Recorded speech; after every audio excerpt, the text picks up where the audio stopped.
Today I want to show you how to make a simple pizza at home. This is a perfect recipe that kids can do, or parents, or you can do a pizza night like my family does sometimes, and everybody make their own. Now, this pizza is not going to use regular thick pizza crust. My family likes really thin crust. And so for today, we're going to use tortillas. I bought a whole wheat tortilla, and that's the kind we're going to use because we like the thin, crispy kind of crust. The thinner the better. So this works for my family the best. So I'm going to make two pizzas. One of the pizzas I want to make is for my son, and one's for myself.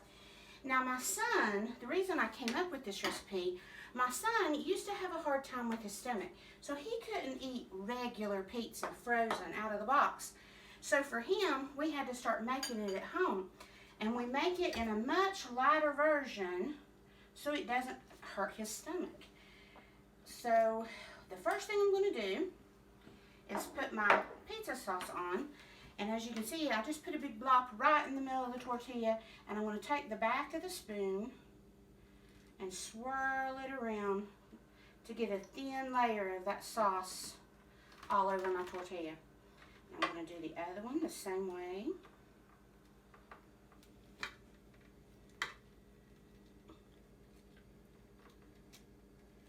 That looks good. So now I'm going to make my son's. He loves pepperoni, but pepperoni can be greasy and hurt your stomach. It can be really spicy too. So for him, what we've learned to do is we use turkey pepperoni. It's got 70% less fat in it.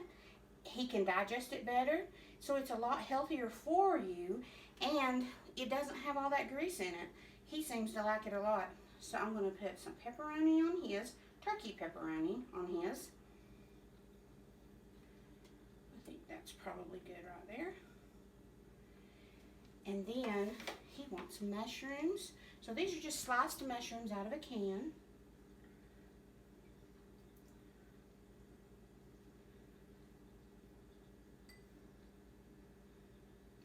When you use anything out of a can, like mushrooms, you want to make sure that you take either a damp paper towel or a bleach wipe and clean the top of your cans, because if they're dirty and dusty where they've been in the back of the store, they could get bacteria or germs in your food. Nobody wants that.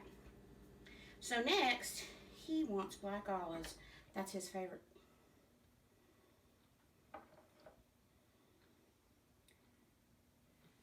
So now for mine, I want pineapple.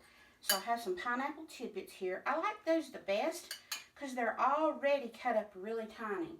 If you can't find pineapple tidbits, you can use the chunks or the rings and just dice it up. But this makes it really easy if you have some on hand.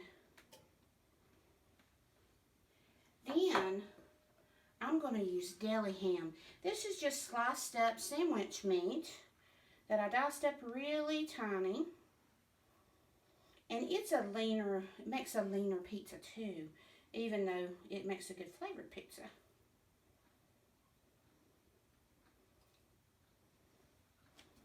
Then I'm going to add some green bell peppers. That adds some extra fiber and vitamins and nutrients in there. And it makes a lot of pretty color. Now, the very best part we saved to the last, and that's the cheese. I'm using a low-fat mozzarella cheese. It's already been shredded. But if you don't have mozzarella, you can use cheddar cheese or a blend of the two. Any cheese will work, whatever your favorite is. So now, all I'm going to do is pop these in the oven and toast them. And it depends on how hot your oven is, but you want to keep an eye on it. Just go back every 5 minutes or so, and what you're really looking for is to see if the cheese is melted and gooey, and that way you'll know it's done. We'll come back and show you when it's finished. So we're back again. The pizzas just came out of the oven. The tortillas are nice and toasted, and the cheese is melty and good. So that's all there is to it. Just keep an eye on it. Check in on it every 5 minutes or so. But as soon as that cheese is melty and gooey and the toppings are warm, you're ready to go. Hope you enjoy your pizza.